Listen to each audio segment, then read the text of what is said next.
you need to be comfortable with change. You need to be comfortable with the fact that you're going to start your journey as an entrepreneur in one way, and then it could be a few years later and you change it. Hey, y'all. It's, you know what it is, Friday. And I don't know if you noticed anything different. Got a little set going on, upgrading in my video life. And this is just the beginning because clearly I am not made up. My hair could maybe use a little more brushing. And to be honest, I just literally wrote my first point of what I'm talking about today. Because I'm just going to wing it. I'm not good with preparing presentations and, just give me some points. So I'm just going to wing it today. So what are we talking about today? We are talking about lessons learned as an entrepreneur. Actually, this is going to be the top lesson I have learned as an entrepreneur after 15 years. Been in business for 15 years. And of all the things that I've learned, this is one of the things that's hitting me hard right now is the realization that how you start is not necessarily how you're going to finish. I know I've said this before in another video. It might be on my company's channel if you go over to Gabriel PR. But I just felt the need to reiterate because I am deep in the essence of that right now. So when I started my business, I was doing biographies and resumes. People, I guess, really liked my writing and they thought I could really make them look good. So they would come to me and say, hey, I need help to do my biography or I need help to do my resume. Actually, one of my very first clients, I did a business plan. I had no business doing a business plan. Just because I did my own business plan didn't mean I could do other people's business plan. But it was a long process. Lots of back and forth. Anyways, that's how I started. Even though I was a PR firm, I did one business plan, tons of resumes, tons of bios. As time went on, I got into doing more PR and communications. I was actually volunteering with a nonprofit organization as the communications director. And I was doing things like newsletters and coordinating the media. We had a huge signature event every year, so coordinating the media for that, and that's where I built up a lot of my experience. But soon after that, I started to get more branding clients who wanted to establish their brand story. They wanted a logo and a website, and they wanted all these things to make them look good as a brand.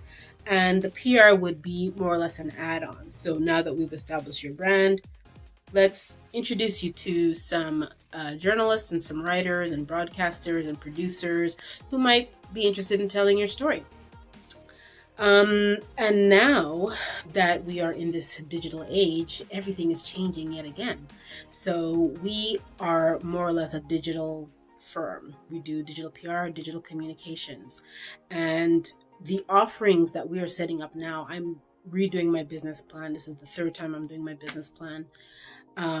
We are offering up more digital solutions and even having another look at PR. So our slogan is Rethink PR because we don't want people to think of PR in the traditional sense. We want them to think, now that we're in this day and age of technology, how do we reshape PR to fit what the new age thing is, but still keep the essence of that relationship building. And it's really and truly all about building connections online, building relationships online. So my business has really evolved quite a bit. It's not what it used to be. I thought it was going to be, to be honest, I first wanted to be one of these big firms, Hill & Knowlton, Edelman, and then I'm like, more money, more problems, because these guys have offices all over the world and they're responsible for paying the salaries of hundreds of thousands of people. And you look at things like the recession and this pandemic that has shut down so much, and it would break my heart to have to let go of all these people who now have to go home and figure out, how am I going to make money to pay my rent or my mortgage and feed my family. And I for a while I had stepped away from that and thought, I don't want to be that person. I don't want to be that CEO that has to break the news to hundreds of thousands of people that you don't have a job now. Meanwhile, all I have to do is sell the business and walk away with a good chunk of money. And I'm like, I don't want to be that person.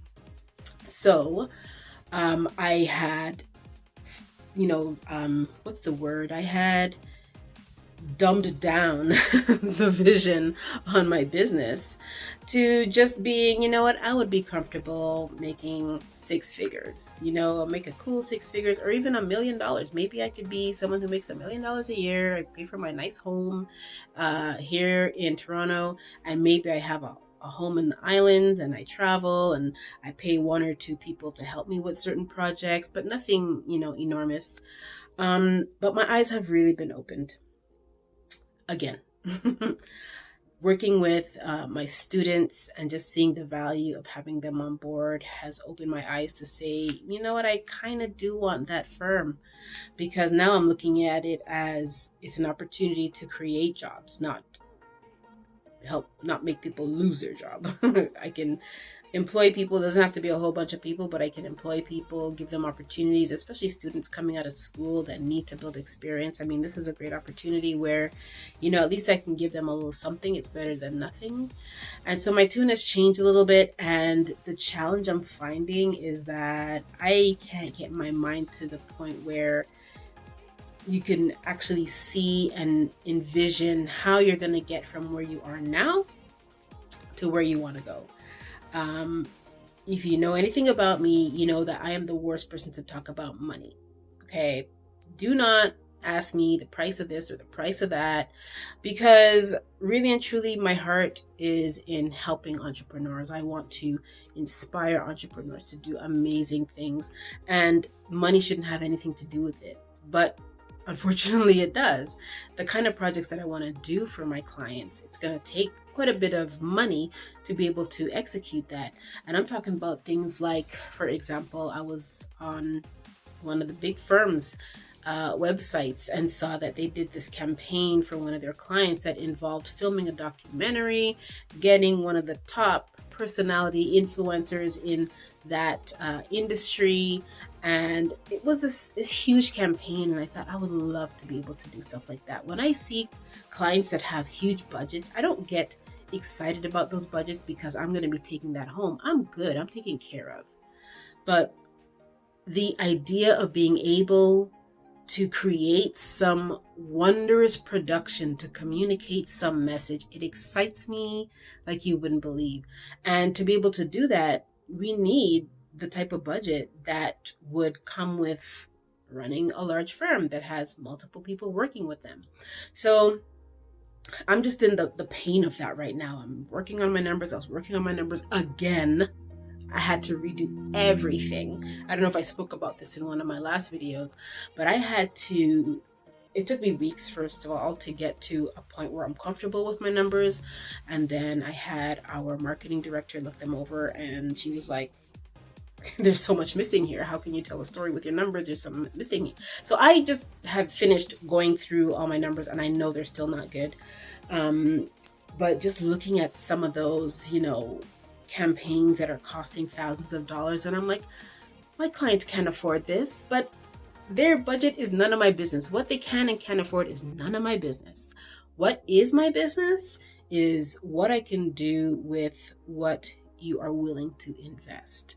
And my hope and prayer is to now start to introduce ourselves to clients who can invest quite a bit because they want the elaborate production to be able to communicate their message. And that's where my particular gifts and talents lie. It's in the production, making them look good, making them feel good and sound good to their audience. And this is where I'm at. So long story short, if you're an entrepreneur, maybe you're just starting out, you're in your first year, 2 year, 3 years, 5 years. Don't feel a way about having to change what you originally created your business to be. Sometimes you have to move with the needs of the market, and at the same time, your heart's desires and your passions might change.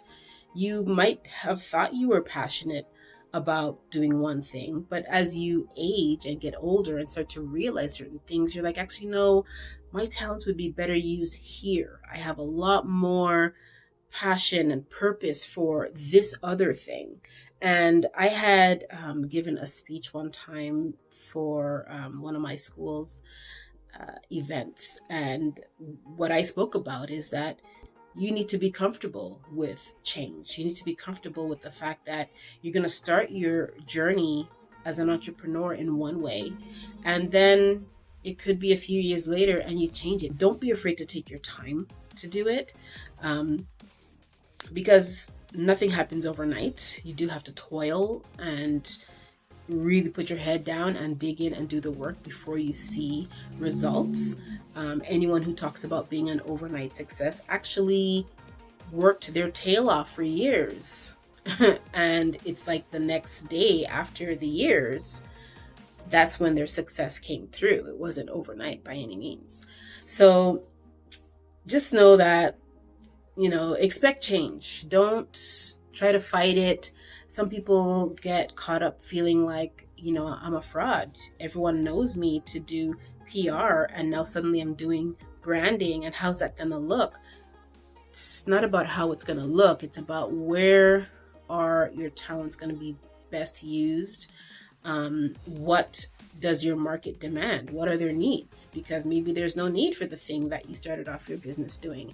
Now there's a need for the thing that you are actually passionate about. So you got to keep your mind open with that, because you don't want to get yourself stuck and pigeonholed in an area where you are not passionate, nobody's buying it, and you are just frustrated with yourself all the time. So the greatest piece of advice I can give you when it comes to starting your business, and embracing the change in your business, it's to don't be afraid.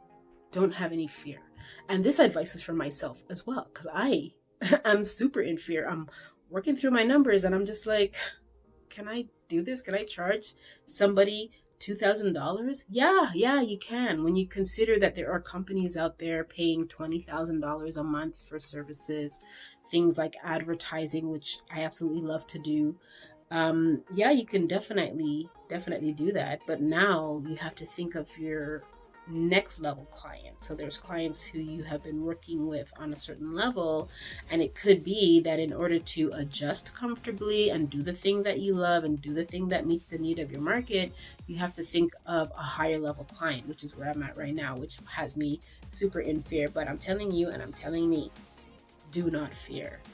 Okay, this is your destiny. This is the path that you've been taken on, that it's going to lead you to ultimately where you're supposed to be. And don't negate the journey that you've been on.